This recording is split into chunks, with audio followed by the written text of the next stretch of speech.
Ni Mary yung hindi niya pagkakilala sa ating Panginoon. Pero yung nagpukaw sa akin is bakit the gardener? Ngayon, i-research ko po ito. Actually, dalawang katotohanan yung nakita ko dito. Yun yung gusto kong i-share sa inyo. Yung nireveal ng Diyos sa kanyang mga salita. Diba? Napakaliit ng kwento lang eh, maliit lang. Ilang verse lang yung kwento na yun. Pero si John sa ang sulat ng bagay na yan. Kasi sabi nga ng maraming komentaryo na nababasa natin na doon sa mga maliliit na bagay na yun minsan ay makakakuha tayo ng mga malalaking diba? Kahulugan, mga aral. Diba? Kagaya ng kwento ni sino kayo ng kwento na yung sa Old Testament na nag-pray siya, nalimutan ko na yung pangalan niya.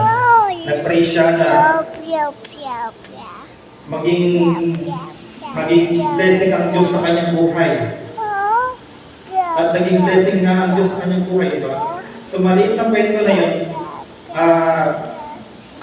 Actually, dalawang verse lang yung concept mo.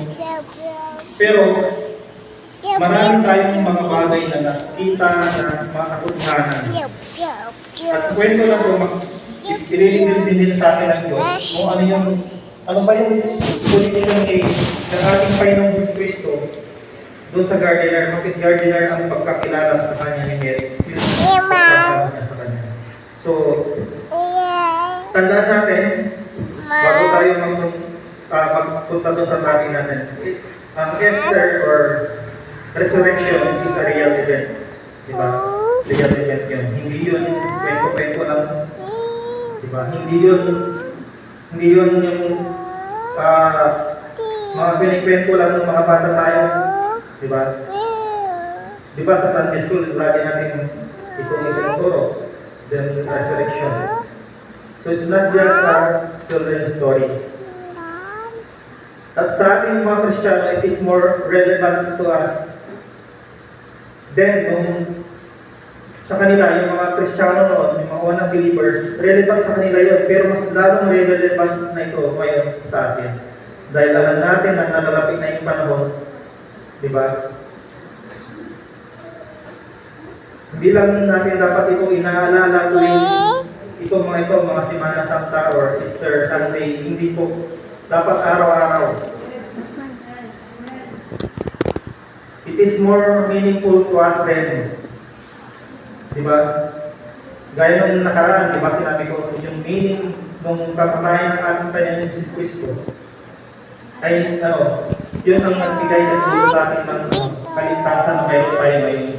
So yung kamatayan niya ay hindi yun basta-basta. Dahil yun ang nagbigay sa atin ng kapatawaran ng ating kasalanan at kaligtasan ng ating.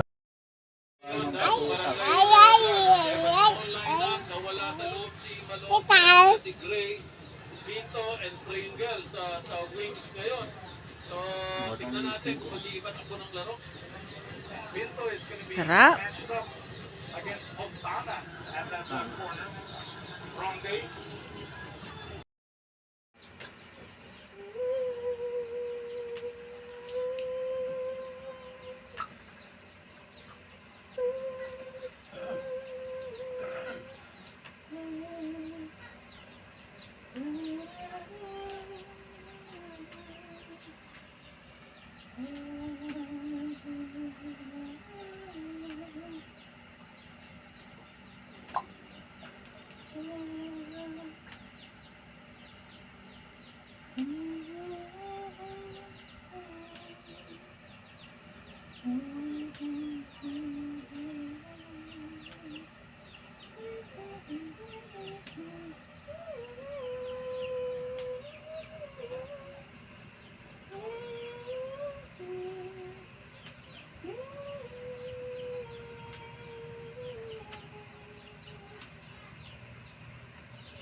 celebrator, Nanay Feliz. B. B.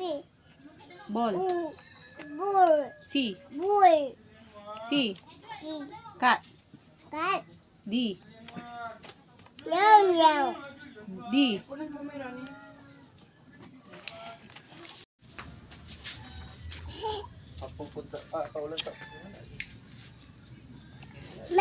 Mama, puta.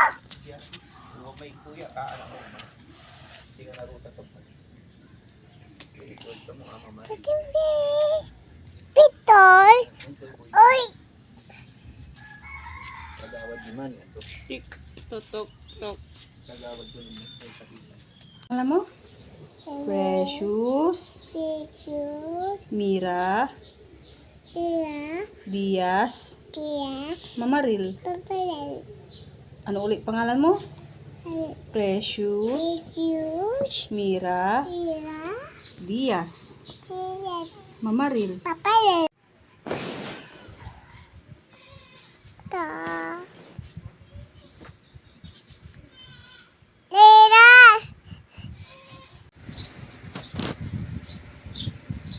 Kiss. Akap. Akap din.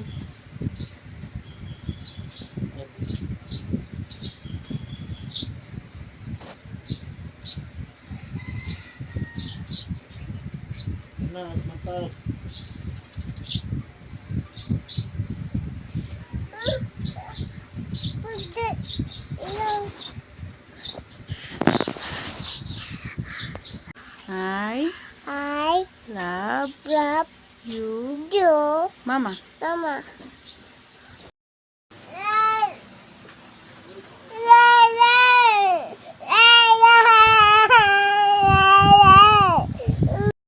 Muling namataan ang sentro ng Bagyo na may 715 kilometers silangan ng Tuguegarao City, Cagayan.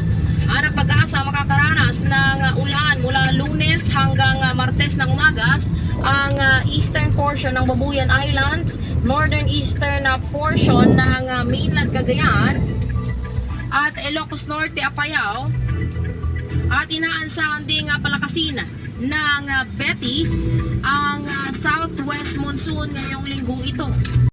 Seven. Hello! No. Ganda ka na. Bitaw. Pitaw.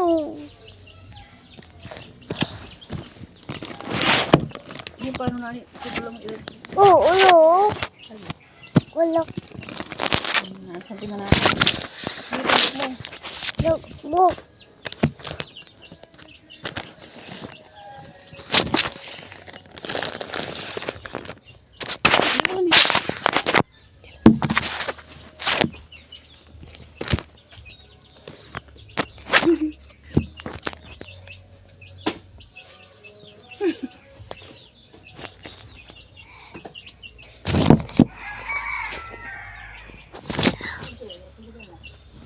Wala.